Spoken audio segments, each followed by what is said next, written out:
estamos iniciando mais um culto da Primeira Igreja Batista em Francisco Morato e desde já nós queremos desejar boas-vindas a todos aqueles que estão participando conosco e têm participado conosco desde o início das nossas atividades online. Nosso muito obrigado, que Deus te abençoe, que a sua vida continue sendo uma vida de derramamento de bênçãos para todos aqueles que convivem com você. Nosso muito obrigado, nós contamos com você.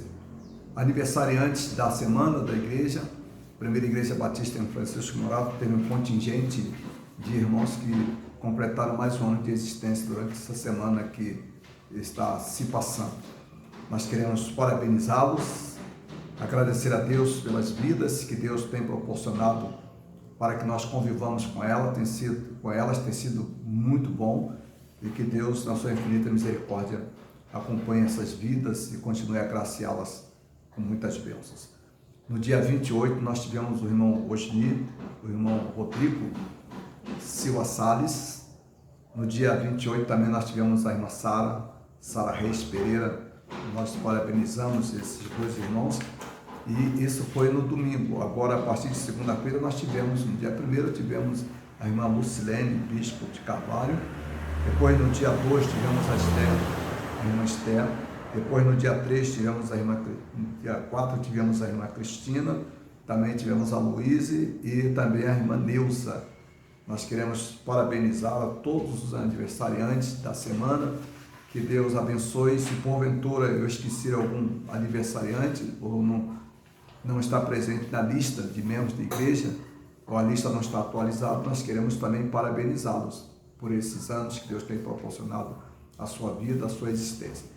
Que Deus abençoe. Vamos ouvir uma vinheta, roda a vinheta e logo em seguida a gente... Conheça as igrejas da Convenção Batista Brasileira. São lugares acolhedores e transformadores, onde você se conecta com Deus e com uma família. Estamos de braços abertos para te receber. Entre em nosso site ou ligue pra gente. Nós esperamos.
retomando o nosso culto, nós queremos, nesta hora, agradecer a Deus, em primeiro lugar, pelos milagres que Deus tem realizado no meio do seu povo.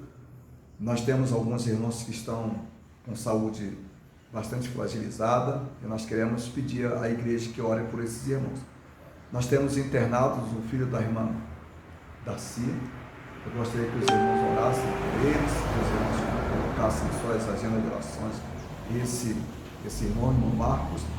Também gostaria de pedir que os irmãos não se esquecessem do Rogério, que está internado lá em Guaratinguetá, orem por ele. Continuemos orando pelo Diego, vamos pedir a Deus pela vida do Diego. O Júnior também precisa de orações, ele precisa fazer uma cirurgia e essa cirurgia está sendo encaminhada. Vamos continuar intercedendo pela vida do Júnior, não somente pela vida do Júnior, mas também o esposo da Máxima, da irmã Máxima, também está aguardando cirurgia. Não se sabe exatamente qual dia que será realizada essa cirurgia, que já foi marcada e remarcada várias vezes. Então, vamos interceder por esses que estão pedindo as orações da igreja, e em particular esses nomes que nós acabamos de citar. E dentre eles também nós queremos colocar também mais alguns, né? Vamos lembrar da Eugênia, ela também está fazendo uma série de exames, precisa também de uma decisão, né? O que será feito da sua saúde. Vamos continuar intercedendo por ela, pedindo a Deus pela vida dela. E outros, né? Nós temos aí mais alguns que estão enfermos, o Diego, que precisa muito das nossas orações. Lá na congregação nós temos bastante irmãos também que precisam de orações, outros estão aí sendo chamados para fazer exames, vamos acompanhá-los e pedir a Deus que abençoe a cada um. Irmãos, nós estamos em cultos, nossos cultos têm sido verdadeiras bênçãos.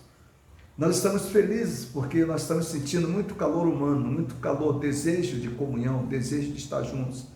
A graça da permanência tem estado muito presente nos corações dos membros da igreja. Eu gostaria de convidá-los para participar conosco dos nossos cultos, no domingo pela manhã, culto presencial lá na sede da Primeira Igreja Batista em Francisco Morato. Se você ainda não se vacinou, tudo bem, mas se você está vacinado, se você se sente seguro, venha, participe conosco, esteja conosco. Isso para nós tem sido motivo de alegria, de contentamento, de júbilo, né? Vamos exaltar o Senhor, vamos buscar o Senhor, vamos glorificar o Senhor na beleza da sua santidade. E nós temos tido isso com vários irmãos aos domingos pela manhã e depois aos domingos à noite, lá às 18h30, lá na congregação. Nossos cultos têm sido verdadeiras bênçãos. Deus tem abençoado esses 2 cultos presenciais de manhã, lá aos domingos, 9 horas da manhã, e também aos domingos à noite, a partir das 18h30. Eu quero lembrar aos irmãos, membros da igreja, que no próximo domingo nós teremos celebração da Ceia do Senhor. Domingo pela manhã, ceia presencial. Se você quer sentir a graça da presença, a graça da bondade de Deus se manifestando, e se você quer experimentar essa graça da permanência, seja conosco no próximo domingo, segundo domingo, onde nós celebraremos a Ceia do Senhor.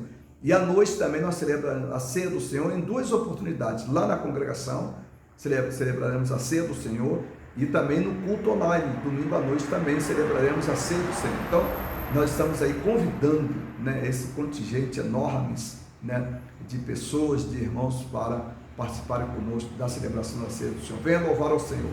Alegrei-me quando me disseram, vamos à casa do Senhor. Então, que Deus abençoe. Vamos ouvir uma música e daqui a alguns minutos a gente retorna para dar continuidade ao nosso culto. Conheça as igrejas da Convenção Batista Brasileira. São lugares acolhedores e transformadores, onde você se conecta com Deus e com uma família. Estamos de braços abertos para te receber. Entre em nosso site ou ligue para a gente. Nós esperamos. Irmãos, a Primeira Igreja Batista em Francisco Morato é uma igreja acolhedora, é uma igreja que acolhe e tem acolhido de forma extraordinária aqueles que estão passando por alguns momentos de extremas dificuldades. Eu gostaria de pedir aos irmãos que continuassem a entregar as suas primícias, participando, porque ainda temos um contingente de membros da igreja, não membros de igrejas que estão passando por momentos difíceis, questões de trabalho, né? Dificuldades no que diz respeito a a emprego. Então isso é muito dolorido para aqueles que estão passando por esses momentos. E a gente convida, a gente solicita os irmãos que venham participar conosco, trazendo seus dízimos, suas ofertas, suas primícias, para que a igreja possa atender aqueles que estão passando por alguns momentos de dificuldades. Viu? Que Deus, na sua infinita misericórdia, possa abençoá-los assim, de forma muito especial. Bem-aventurada coisa é dar do que receber. E a Bíblia diz, o pão não é meu, o pão é nosso. Então vamos repartir aquilo que Deus colocou em nossas mesas, aquilo que Deus colocou em nossas mãos. Deus te abençoe. Vamos orar? Pai bendito, nós queremos te agradecer, ó Deus, por mais um culto que o Senhor nos concede. Nós te louvamos, nós te exaltamos, nós glorificamos teu santo e bendito nome. Pai, muito obrigado, Deus, por tudo. Obrigado, Deus, pela igreja. Obrigado, Deus, por este povo. Deus, obrigado por eles, ó Deus. Obrigado por tudo. Em nome de Jesus, ó Pai, é que nós queremos te agradecer. Amém. Amém. Irmãos, Deus abençoe a todos. Vamos dar continuidade ao nosso culto. Vamos ouvir mais uma música e logo em seguida a gente retorna para meditar na palavra do nosso Deus. Deus abençoe.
Conheça as igrejas da Convenção Batista Brasileira. São lugares acolhedores e transformadores, onde você se conecta com Deus e com uma família. Estamos de braços abertos para te receber. Entre em nosso site ou ligue pra gente. Nós esperamos.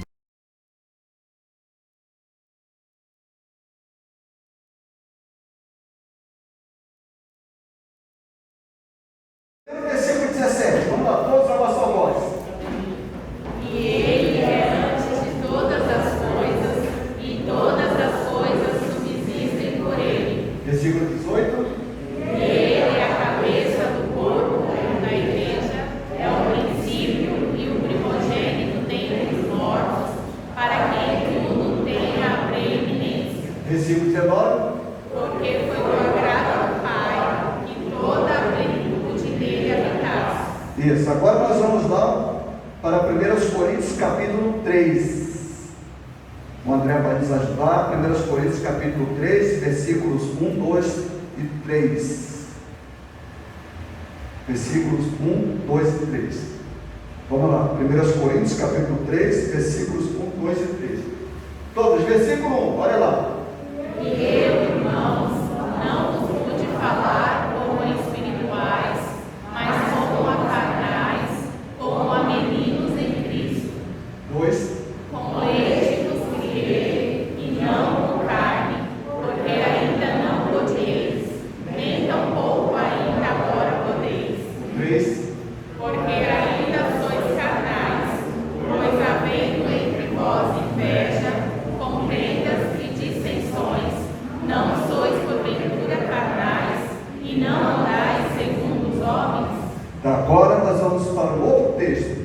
Agora nós vamos para o livro de Marcos. Marcos capítulo 8, versículos 34, 35 e 36. Marcos. Agora todos os irmãos poderão fixar os seus olhos aqui e fazer a leitura.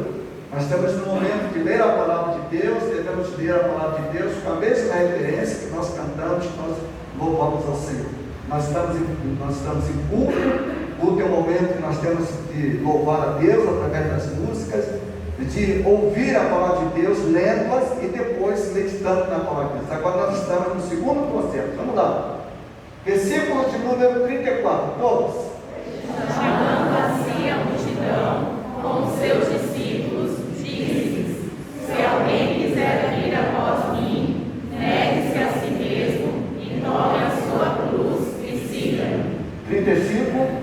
Porque qualquer que quiser salvar a sua vida, perdê-la-á, mas qualquer que perder a sua vida por amor de mim e do Evangelho, esse a salvará. Próximo. Pois que aproveitaria ao homem ganhar todo o mundo e perder a sua alma? Deus abençoe a sua palavra ali nos nossos corações. Eu vou pedir aos irmãos que se assentem. Irmãos, nós vamos pensar durante alguns minutos sobre a igreja. O que é a igreja?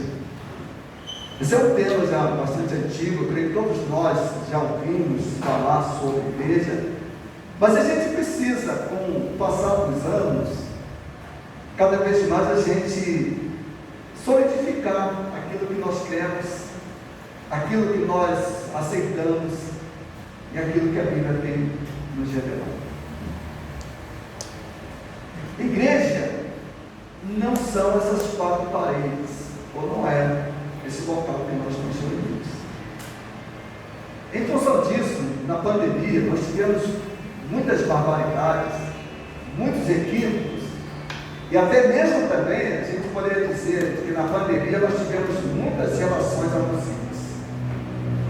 Eu me lembro que nós, na pandemia, eu estava assistindo um culto de uma igreja batista, na região praiana, e o pastor estava tão indignado, falando sobre a presença dos irmãos no culto. Ele dizia que os irmãos iam trabalhar, que os irmãos iam até o seu trabalho, mas não iam à igreja.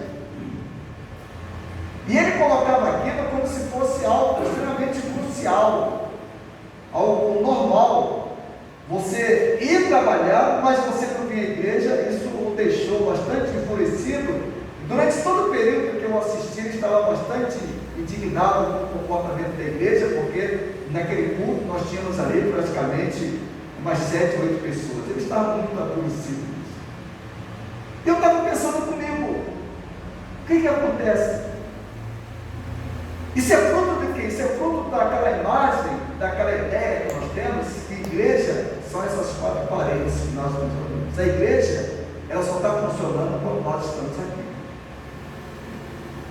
Mas a Bíblia, a palavra de Deus, ela nos diz que não. Ela diz que esse local aqui é importantíssimo. Mas para que serve esse local aqui? Esse local aqui, ele serve para reunir a Igreja Batista. A primeira Igreja Batista em Francisco Morato se reúne nesse local. Amanhã poderá se reunir em outro local. Como nós estivemos no período da pandemia, nós estivemos reunidos em várias casas. E os meios do Meet, das mídias sociais, eram os meios que nós usávamos para que nós pudéssemos estar em comunhão, pudéssemos estar juntos, pudéssemos estar participando, partilhando, comungando. Então, nós temos que entender isso, que a igreja, ela não é exatamente esse lugar, mas a igreja, pessoa, a igreja é formada de pessoa, formada de ser humano. É isso que nós temos que entender. E Jesus disse: onde estiver 2 ou 3 reunidos em meu nome, ali estarei. Então, ali está a igreja. Pode ser que esteja no cemitério. Os irmãos, por exemplo, na época do comunismo, os irmãos se reuniam no cemitério. Na época do capitalismo, a gente se reúne em qualquer lugar. Ele se reúne, né? Mas a gente se reúne, né, em lugares que a gente, entre aspas, a gente diz que são livres, né? Porque a liberdade, ela não depende do local, não depende do governo. Então, ela não depende do governo. Se os irmãos abrirem o último capítulo, o último texto do livro de Atos, o que os irmãos vão encontrar lá? Abre lá. Abre lá. Atos, o último capítulo, capítulo 28. Parece que é o capítulo 28. Vamos lá. E Paulo estava preso. Paulo estava preso. Né? Mas o nosso conceito de liberdade é um conceito de liberdade mais, né, como diz lá os filósofos, né, principalmente John Locke, né, vai falar sobre isso, né? Então, liberdade para a gente é a gente poder comprar, poder vender, a gente poder circular, a gente poder estar andando por aí. Isso não é liberdade. Então, pensa bem, olha lá o que diz. Olha o versículo, o último versículo desse capítulo. Olha, o último versículo.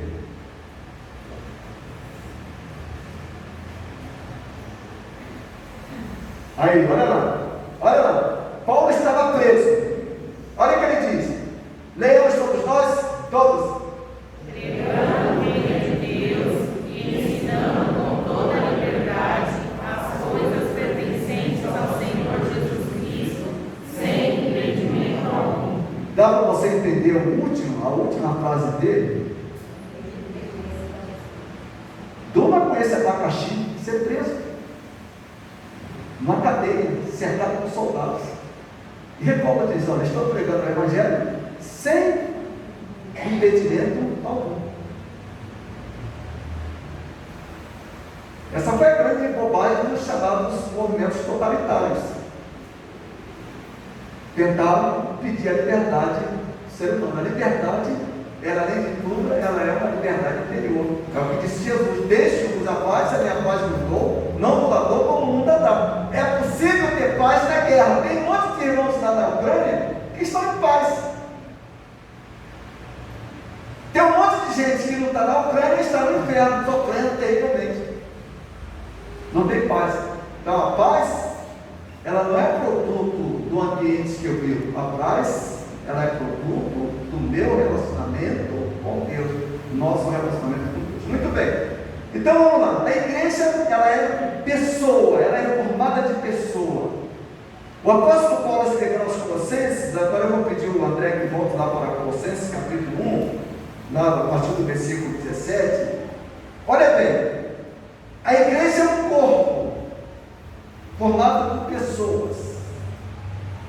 Só que essas pessoas que formam a igreja têm uma cabeça. E a cabeça é quem?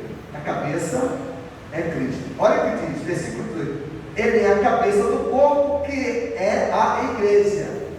Ele é o princípio e o primogênito dentre os mortos, a fim de que absolutamente tudo tenha a supremacia. É o que diz o apóstolo Paulo. Então, muito bem. Então, nós temos que entender isso. Então, a igreja é você que está presente aqui. Você que está sentado nesses bancos. A igreja é você. Agora, se a igreja é um corpo, esse corpo precisa sofrer algumas transformações, ele vai passando transformações ao longo dos anos.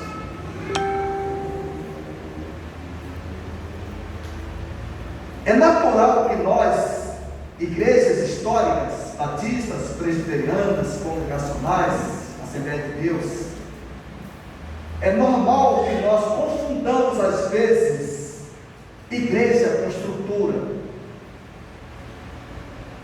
Então, a gente acha que se acabar algumas instituições, algumas estruturas, os batistas deixarão de existir. Eu nunca me esqueço que na década de 70, quando eu estava no seminário, estava ocorrendo a nível de denominação um grande debate a respeito de algumas organizações da igreja. E algumas organizações, elas precisam passar por uma série de adaptações ao longo do tempo.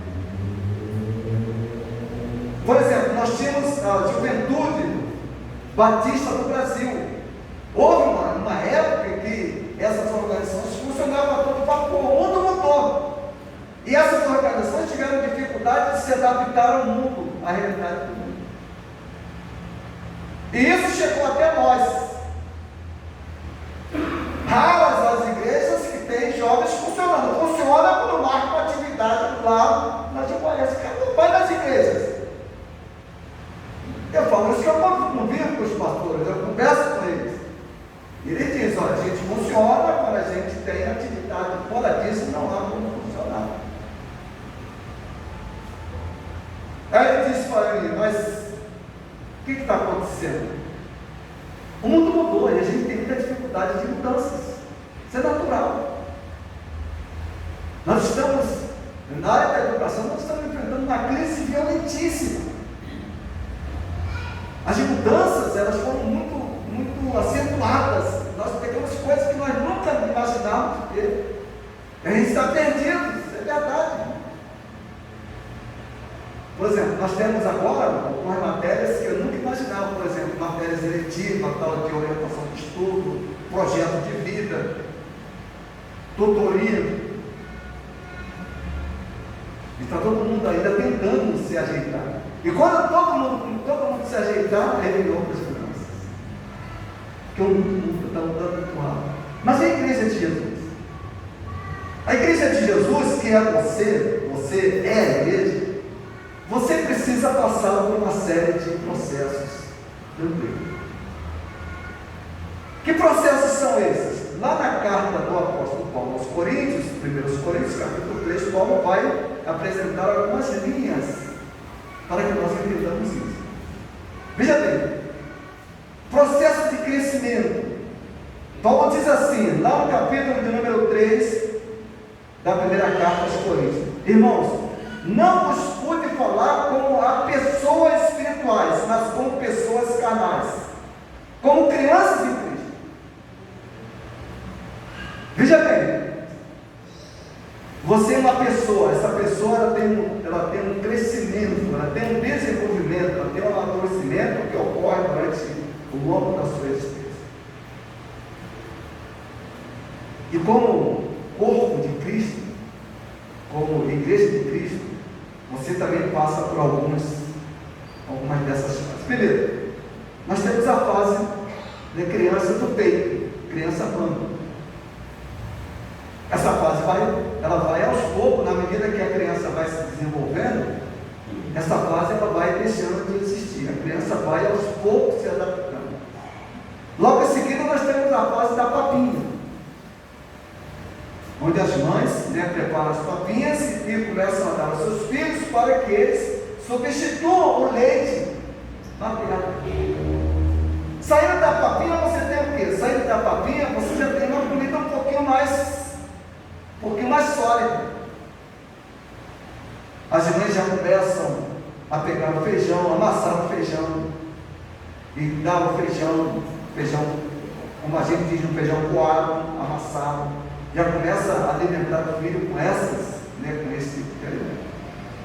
E finalmente, nós chegamos àquele momento em que nós nos alimentamos com alimento sólido.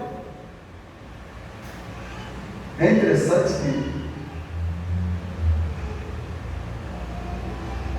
a vida do ser humano, ela tem umas coisas muito interessantes. A gente tem que se adaptar.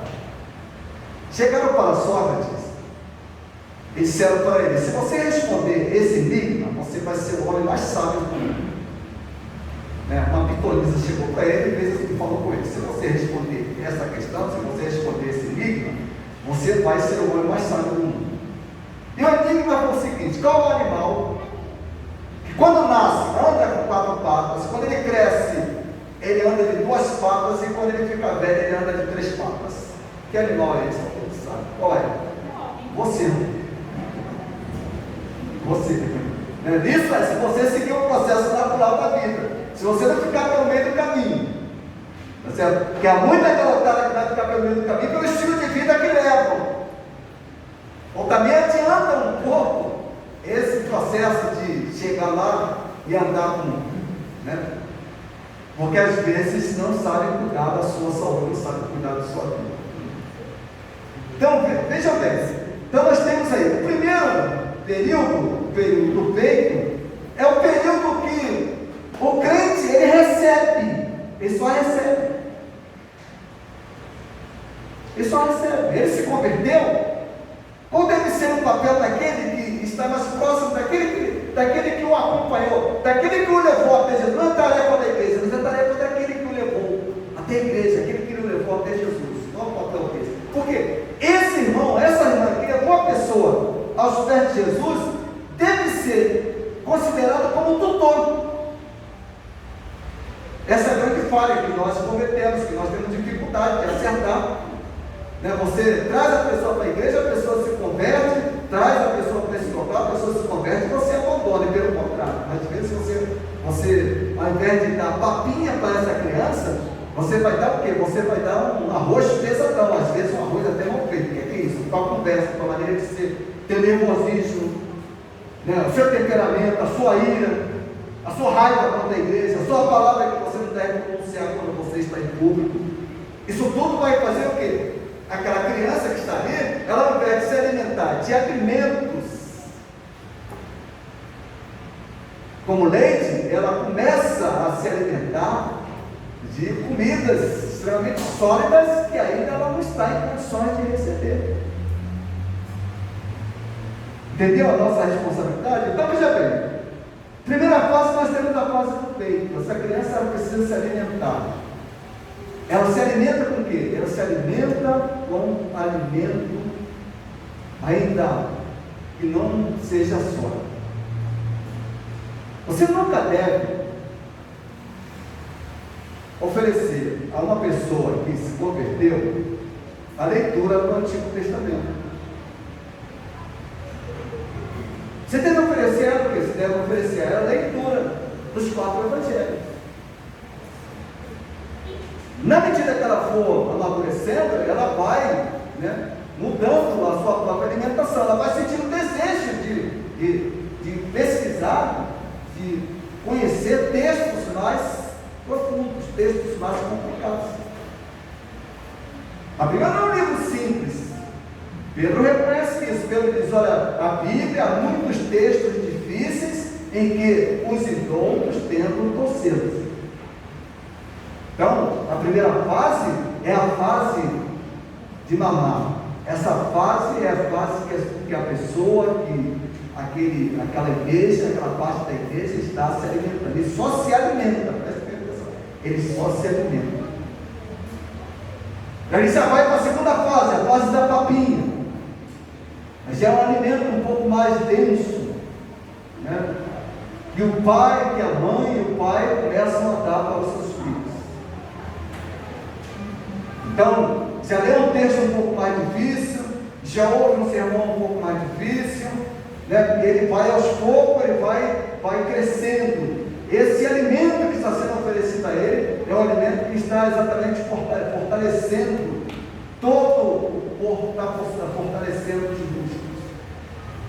Então você está sendo preparado. Nesse momento você ainda se alimenta, você não está.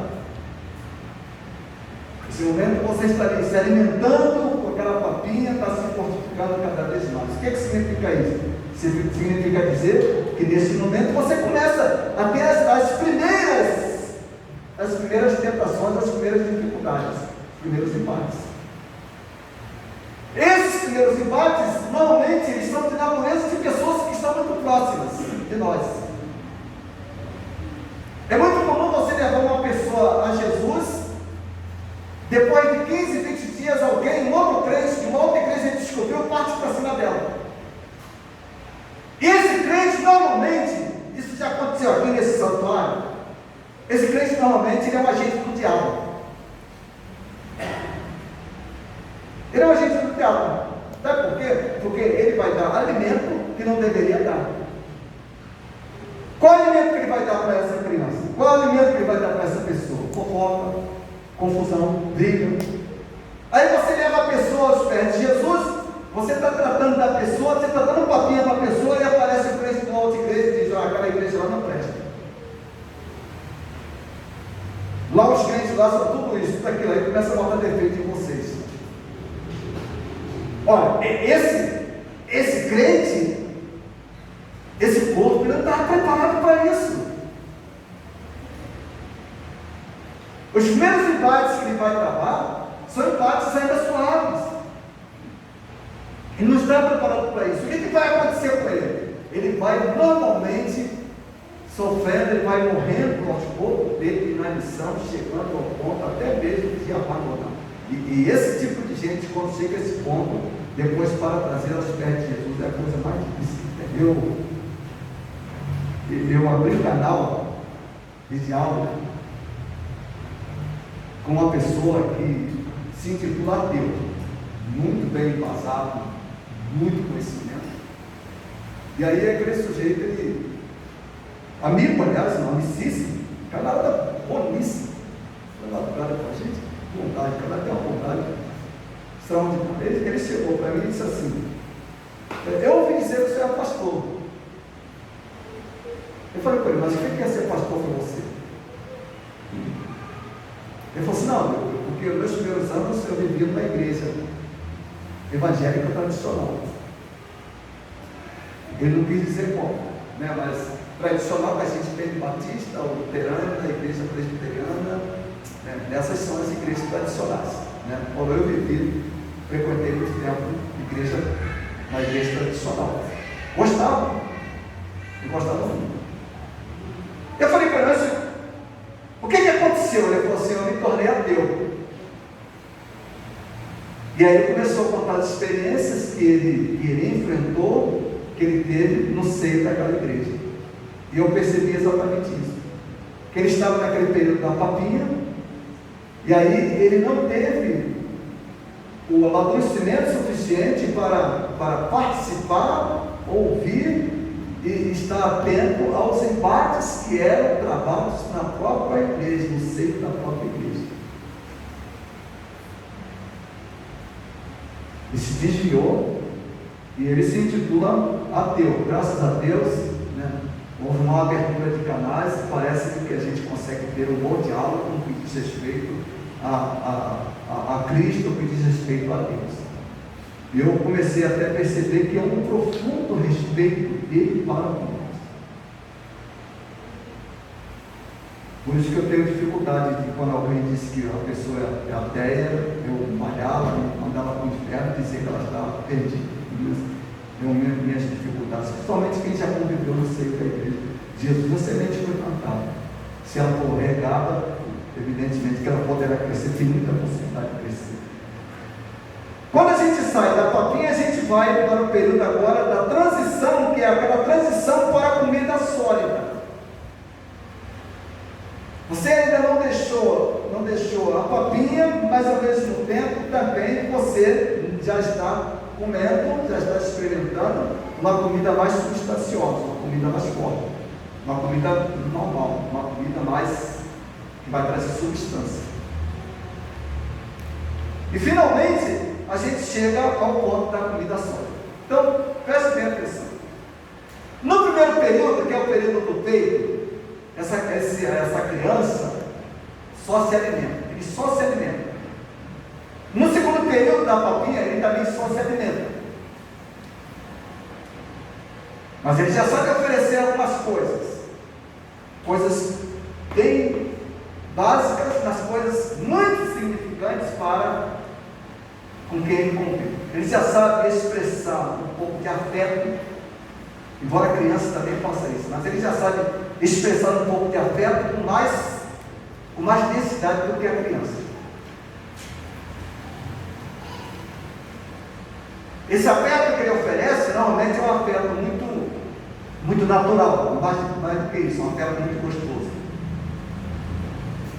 Um sorriso, às vezes um abraço, né? Às vezes na forma de brincadeira, então já começa a oferecer alguma coisa. Então, você aceitou a Jesus Cristo, você passou esse primeiro período, esse período do peito. Depois você passou o período da papinha, você está saindo do período da papinha. Quando você sai do período da papinha, você já começa a oferecer alguma coisa. Você deixou aquela fase de só se alimentar. Agora você já começa a oferecer alguma coisa. Quando você chega finalmente no período que a gente chama de comida sólida, agora daí para frente você tem a obrigação de oferecer. Você agora está na fase de não simplesmente querer.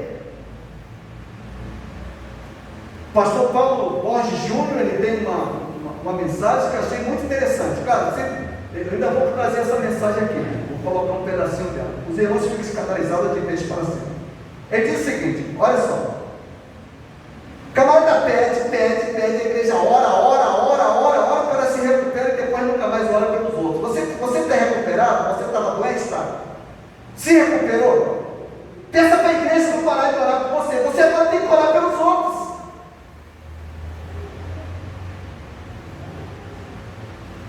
Você agora não precisa mais receber. Agora a sua função é dar. Bem-aventurada coisa é mais dar do que receber.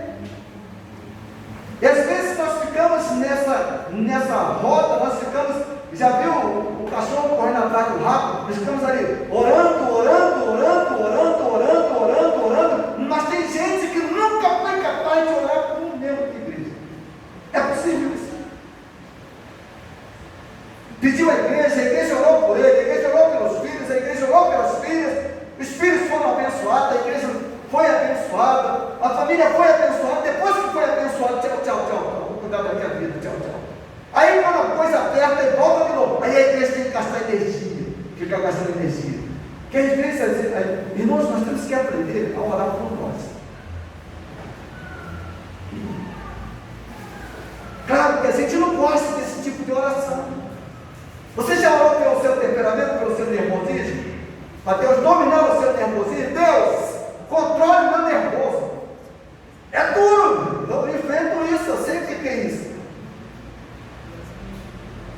Às vezes eu termino de orar, ora a Deus controla o meu temperamento, e surge uma oportunidade de eu vou lá e falo, sei, mas eu tenho que me ajudar aí. Me ajude. Ora pela nossa visão de mundo. Ora pela graça de estarmos juntos, a graça da comunhão, de chegarmos aqui todo mundo feliz, todo mundo alegre. A graça de não nos preocuparmos com o defeito do outro. Eu venho para a igreja, vou lá para saber como é que está, mas depois eu chego em casa, espalhar, a igreja está fraquinha, está feito pouca gente, está dando desanimado, não sei o quê. Camada vai lá e olha que venenos que as pessoas às vezes produzem. Eu não estou falando de nada do outro mundo, não. Estou falando da realidade. Então veja bem, você que já tem alguns anos de crente, você que já tem alguns anos de igreja, você é igreja. E como igreja agora, você não pode mais viver naquela expectativa que você sempre às vezes só receber. Eu recebo oração, eu recebo, quando eu chego na porta da igreja, todo mundo me abraça, todo mundo aperta a minha mão. Veja, essa fase acabou, você cresceu. Você é igreja, agora você tem que dar. É o quê? Dá tempo orando pelos demais? Ore pelos outros. Ore pela igreja. Ore pelo desenvolvimento da igreja. Ore por você, pelo seu desenvolvimento pessoal. Ore a Deus para que Deus trabalhe no seu coração e modifique uma série de coisas que você crê, que você aceita como verdade absoluta, que você acha às vezes que sem aquilo você não conseguirá viver. Ore a Deus, pedindo a Deus transformações no seu interior, para que essa igreja possa ser uma igreja viva e eficaz, que essa igreja possa ser uma igreja acolhedora, possa ser uma igreja que dá testemunho. Não é dar testemunho aqui na frente, não, é dar testemunho em casa, é dar testemunho no trabalho, é dar testemunho aonde você está, aonde as pessoas que você conversa. Eu achei interessante um fato que aconteceu ontem. Alguém disse assim: a única pessoa que não fala palavrão é esse aqui. Naquele grupo deve ter aproximadamente uns 10 crentes. Uns 10 crentes. Aí a pessoa falou: o único que não chega a palavrão é fulano. Fiquei olhando para ele. 10 crentes, apenas um fala palavrão. Tornou rotineiro. Tornou-se normal falar algumas palavras. E a Bíblia condena. A Bíblia diz: se essas palavras não são de exaltação, de glorificação a Deus, evite. Então, o apóstolo Paulo diz: olha, eu não vos pude falar como pessoas espirituais, mas como pessoas carnais, como crianças em Cristo. Os irmãos conhecem a igreja de Corinto, mais do que eu. O que se tinha na igreja de Corinto? Primeiro, dissensão. O que era dissensão? Lutas de grupos que queriam dominar a igreja, queriam dominar aquele grupo que ali estava. Essa tentação do poder, todo mundo que está aqui passa. Não vem com essa, eu sou santo, eu não tenho esse poder. Tem, todo mundo passa por isso. Quando você não tenta manipular aqui, você tenta manipular em casa. A esposa tenta manipular os esposos, a esposa tenta manipular os filhos, tentam manipular os pais tentam manipular os filhos. A maior guerra que nós travamos, eu achei interessante, a gente está tão preocupado com a guerra lá na Ucrânia, e a gente esquece das nossas guerras anteriores. As maiores guerras são travadas dentro dos nossos lares. Não, minha família é santa, está tudo bem, eu vou tirar 3 membros da igreja para ficar na sua família durante 2 meses, depois eles voltam com o resultado. Aí vamos ver. Então já bem, Paulo diz: olha, eu não vos pude falar como espirituais. Por quê? Porque aquela igreja era uma igreja formada de crentes que não amadureceram. A igreja não amadureceu. Crianças, porque havia dissensão entre eles. Naquela igreja havia briga até por causa de comida. A ceia do Senhor, irmãos, ela no Brasil, ela é comemorada de um jeito. Você vai para a Ucrânia, vai comemorar de outro jeito. Você vai para a Lituânia, vai para a Letônia, é outro jeito. Aqui em São Paulo mesmo nós tínhamos maneiras diferentes de celebrar a ceia do Senhor. Por exemplo, eu fui pastor no interior de São Paulo, e no meio dos netos, os irmãos tinham um cálice único, né? Diácono enchia ali, aí passava lá, o irmão dava uma papada, tomava, dava uma papada, tomava, todo mundo ia babando, ia tomando, e chegava no final, e estava por último.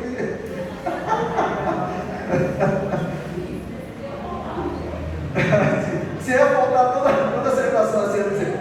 E se fizesse como o pastor faz aqui, todo domingo tem celebração da ceia do Senhor, você não ganha na igreja. Já pensou?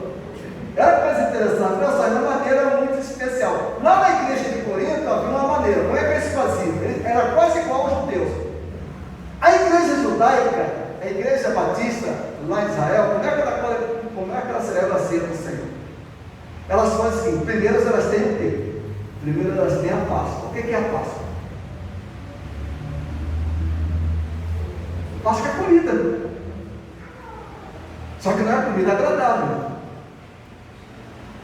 Tinha que comer aquelas ervas amargosas, tinha que comer aquela comida lá do Egito, que Deus mandou preparar, vocês comiam.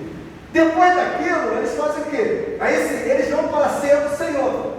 Porque eles têm dois momentos interessantes. Eles têm um momento que eles lembram da libertação deles como escravos lá do Egito, e já emendam com a libertação definitiva da espiritualidade deles. Eles eram escravos do diabo. Quando aceitaram Jesus Cristo, deixaram de ser escravos do diabo. Então a celebração da ceia do Senhor é um momento que se tem também de fazer o quê? Um momento que se tem de celebrar a libertação, a nossa libertação em Cristo Jesus. Eram escravos do diabo. Lá na igreja de Corinto, o que eles faziam? Eles tinham esse momento. Então, tinha um momento que eles participavam de uma outra festa. A festa chamava-se a festa do ágape. O que era isso? Festa do amor. O que eles faziam? Eles iam para lá, antes da ceia do Senhor, juntavam, cada um trazia os alimentos, juntavam todo mundo ali, e ali eles comiam, né? Bebiam, calibravam, gostavam do copo. Meus irmãos gostavam do copo, os irmãos adoram o copo, né? E aí, tomavam um copo. O que começou a acontecer? Aquilo começou a se degenerar.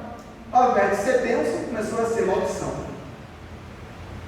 Paulo diz: olha, os ricos comem e os pobres não ficam com fome. É igual, eu me lembro dos casos lá no Rio de Janeiro, aquilo que aconteceu, né? As irmãs levavam os filhos, botavam lá no prato e primeiro serviam os filhos e deixavam os outros com fome. Mas lá na igreja de Corinto era pior, porque os irmãos que tinham muito dinheiro levavam a melhor comida, os pobres que não tinham dinheiro iam na igreja, mas não podiam comer a comida, eles ficavam com desejo de comer a comida do rico. Mas isso é normal. Quem é que não gosta de comer algo diferente? Eu gosto. De vez em quando a gente faz uma comida americana no local de trabalho, e aí tem gente que leva coisa assim que eu nunca vi na vida. Eu, claro, fico com desejo de lá, você quer um pedacinho? Não, claro. Se é gostoso, é gostoso. Então o que aconteceu na igreja de Corinto? Os irmãos ricos levavam, se alimentavam, trocavam entre eles, os pobres ficavam do lado de fora. E além de tudo, aquilo causava o quê? Aquilo causava uma grande dissensão. O que estava acontecendo com a igreja de Corinto? A igreja de Corinto era a igreja que não tinha amadurecido, os crentes não amadureciam. Porque os crentes da igreja de Corinto, onde eles pararam? A igreja de Corinto, os crentes, eles pararam exatamente naquele período da papinha. Comiam as coisas gostosas, de vez em quando manifestavam alguma coisa, né, em termos de afetividade. Como é que vai, irmão? Apertava a mão do irmão, abraçava o irmão e ficava só nisso. Agora, na prática, quando a coisa deveria se concretizar, não se concretizava. O que acontecia? O que é meu é meu, o que é seu é meu também. Tem muita gente assim, não é verdade? E aí Paulo diz: olha, vocês são como crianças espirituais, vocês são como pessoas carnais, como crianças em Cristo, quer dizer, carnalidade. Ele diz: o que vos dei para beber foi leite e não alimento sólido.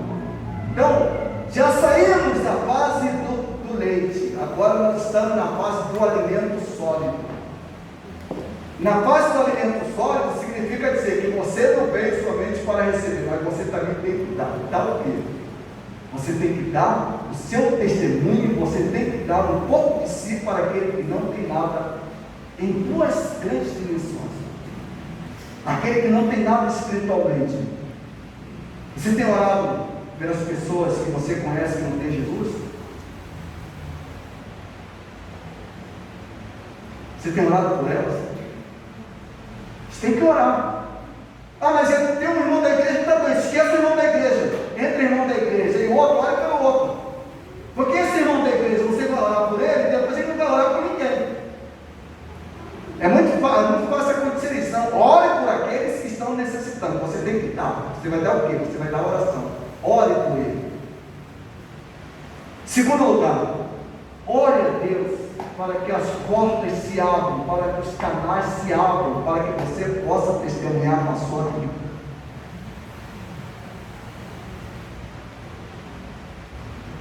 Irmãos, faça uma lista de pessoas.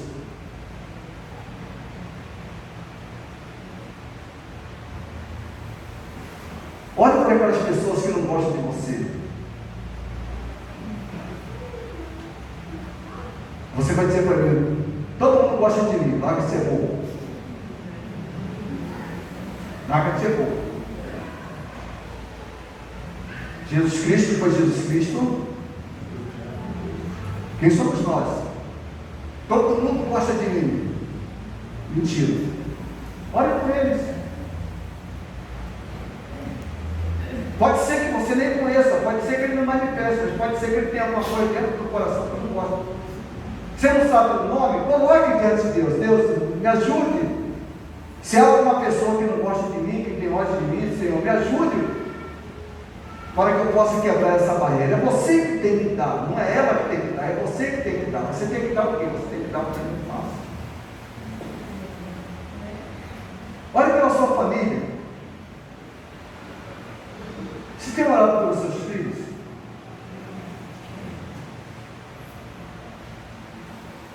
Além de orar pelos seus filhos, você precisa evangelizá-los, você precisa alimentá-los fisicamente, o que você faz, graças a Deus por isso, mas você precisa dar alimento a ele, alimento espiritual.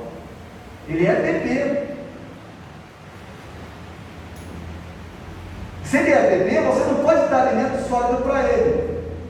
Dentro da sua casa, se o teu filho ainda está começando a caminhar na igreja, dentro da sua casa, quando você quiser falar mal de alguém que não deve falar, tranque dentro do banheiro, você e o esposo e converse, fale mal da pessoa, até uma hora você se machucar. Mas se você falar isso dentro da criança, o que vai acontecer? Aí você tem uma razão, a gente tem uma razão muito fácil, é a mocidade, é o pastor, é a igreja, meu filho, assume. Olhe com eles. Ensine-os a amar a Deus sobre todas as coisas.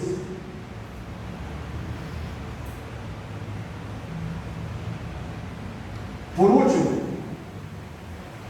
os amadurecidos, irmãos, os únicos que podem fazer escolhas são os amadurecidos.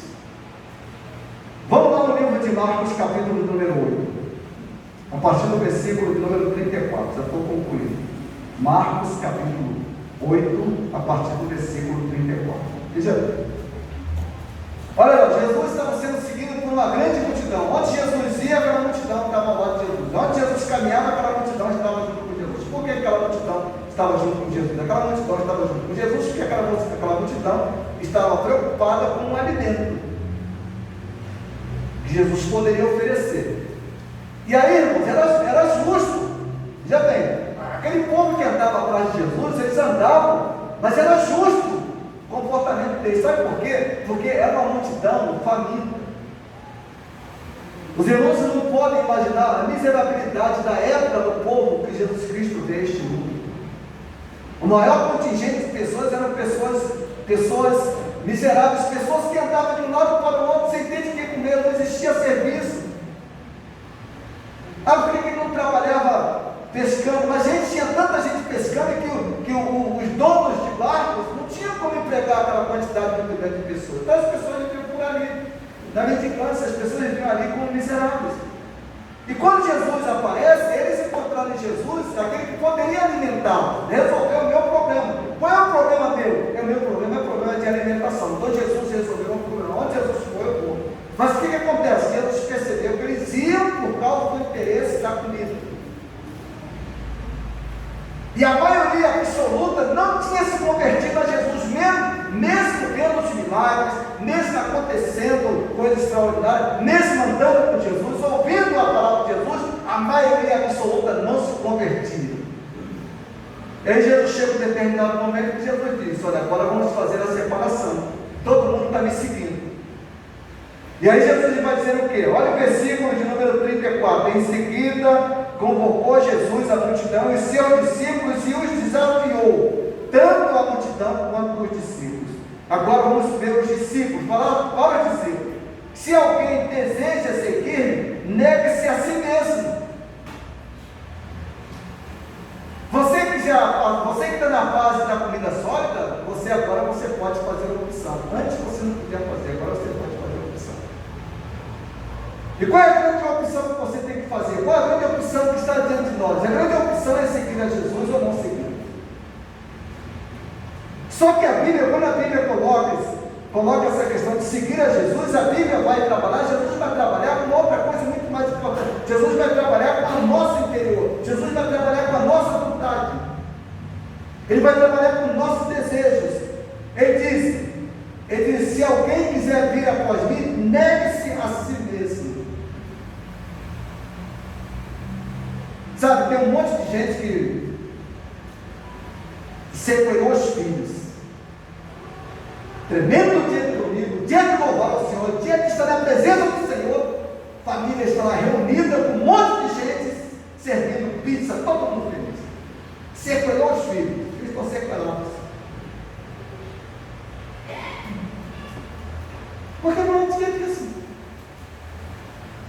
Não é dia de visitas. Eventualmente, mas continuamente, há pessoas que fazem continuamente. O que você vai criar? Você vai criar filhos que não sabem fazer opções. Olha o que diz: se alguém quiser vir após mim, negue-se a si mesmo. Aí tem uma outra coisa: tome a sua cruz e venha após mim. Quando você estava doente, você pediu oração, a igreja orou por você, e você está orando agora pelos outros doentes, ou você descansou? A igreja tem que orar por mim, os irmãos têm que orar por mim, eu não preciso orar por ninguém. Em alguns momentos a igreja ora pelos seus filhos. Você tem orado pelos filhos dos demais membros da igreja? É sacrifício. Vida cristã é sacrifício. Tomar a cruz significa isso também. Vamos estar juntos nessas batalhas que nós temos aí. As batalhas são muito cruéis. Essa juventude está enfrentando um mundo muito difícil, um mundo muito fragmentado, um mundo horrível. E eles precisam muito, não da nossa palavra. O que você vai falar para eles é bobagem. Eles precisam muito da sua oração. Você vai falar para eles, eu sei tudo, já sei. Mas você tem como vencê-los. Como? Você tem como vencê-los através da oração.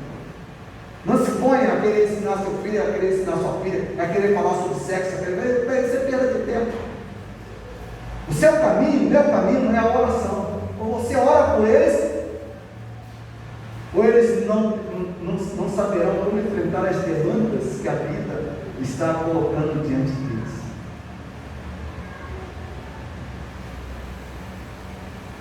Cheguei na sexta-feira à noite, duas moças. E aí, professor, responde isso aqui. Responde isso aqui. Sobre o que está acontecendo. Eu falei, mas eu nem sei o que está acontecendo. Leia, ouça e depois o Senhor vai conversar conosco. Olha o que está acontecendo.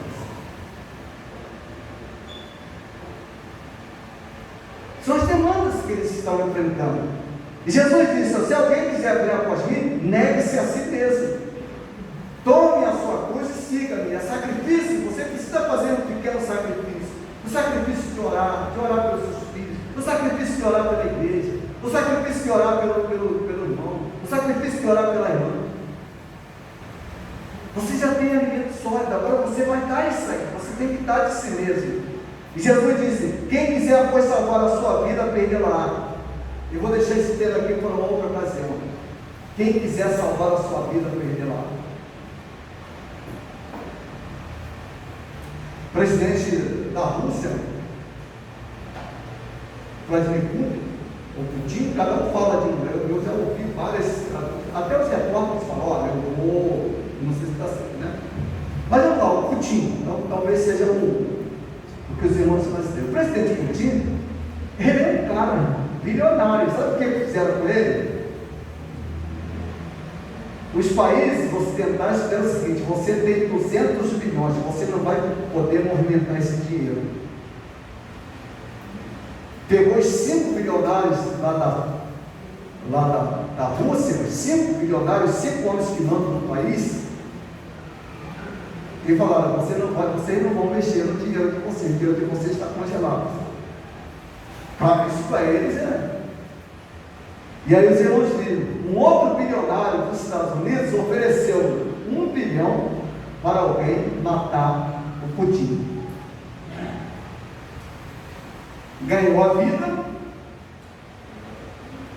com muito dinheiro, com muito prestígio, ganhou dinheiro com muitas coisas, mas em compensação perdeu a sua vida, porque a partir de agora ele vai ter que andar no mínimo com 50 seguranças. Você já imaginou você ir à praia com 50 seguranças? Você já imaginou você sair da sua casa e ter gente para tomar conta de você? Você já imaginou para você ir no banheiro e fica 2, 3 guardas no lado de fora? Você já imaginou você ir almoçar e antes de você almoçar você pediu um soldado para comer a comida que você ia comer? Se o soldado morreu,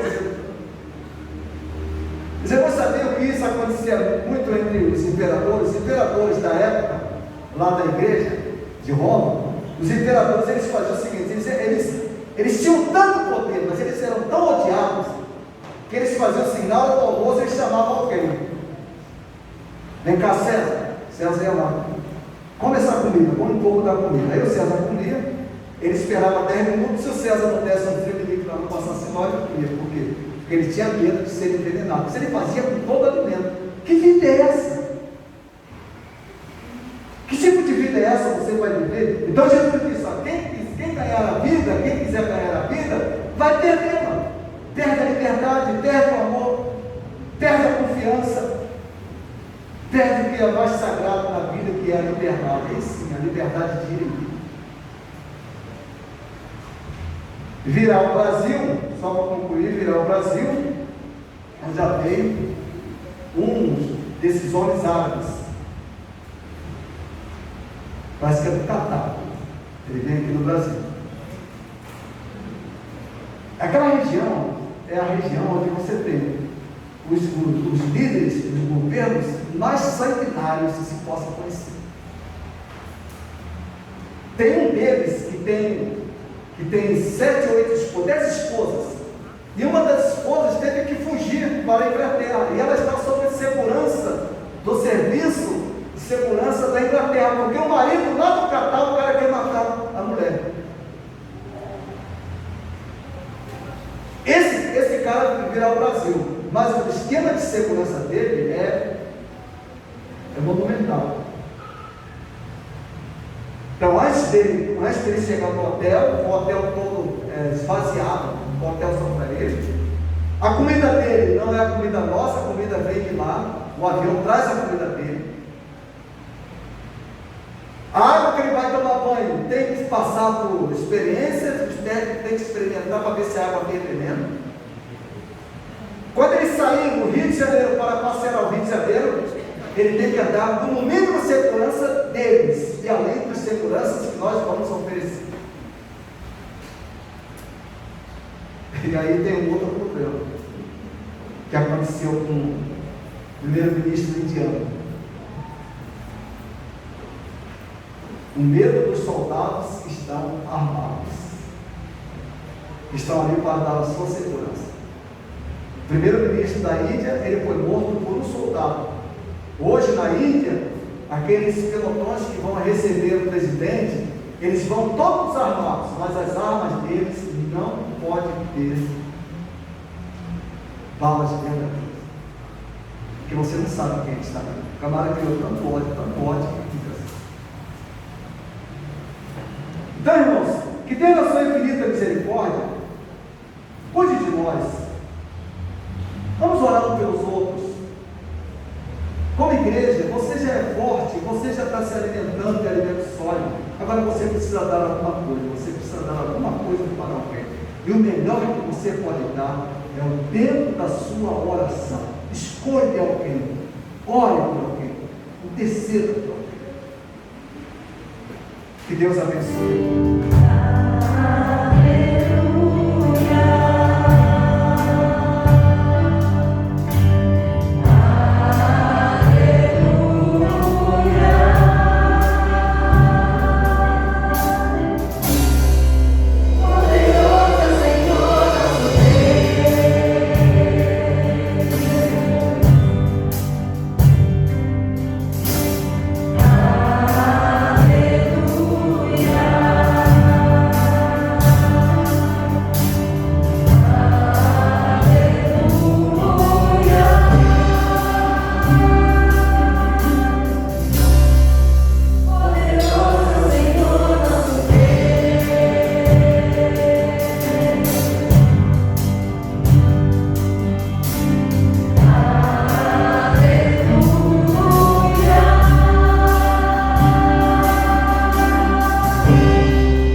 Chegamos ao final de mais um culto. Nós queremos agradecer a todos aqueles que participaram conosco, os que estiveram participando do nosso culto. O nosso muito obrigado. Nós queremos convidá-los para o próximo domingo. Lembrando que no próximo domingo nós teremos celebração da Ceia do Senhor. Você é bem-vindo, você é o nosso convidado especial. Se esse culto tem sido uma bênção para a sua vida, eu gostaria que você desse um like. Além de você der um like aí embaixo, eu também gostaria que você compartilhasse esse culto. Que Deus abençoe, que Deus coloque nas suas vidas os seus propósitos, os seus planos, e que a sua vida seja uma vida abençoadora, além de tudo, mais do que abençoada, mas uma vida abençoadora. Vamos orar pedindo a Deus por mais uma semana. A graça de nosso Senhor e Salvador Jesus Cristo, o amor de Deus Pai e a consolação do teu santo e bendito Espírito conosco seja, ó Deus, durante essa semana que nós estamos iniciando, ó Deus. Dá-nos uma semana, ó Deus, na tua presença, uma semana de intimidade contigo, ó Deus, uma semana, ó Deus, de leitura e de meditação, ó Deus, da tua palavra. Ó Deus bendito, muito obrigado, ó Pai, por este culto, ó Deus, e nos abençoe, ó Deus, para que nós possamos também abençoar. Em nome de Jesus é que nós oramos, agora e para sempre. Amém. Amém.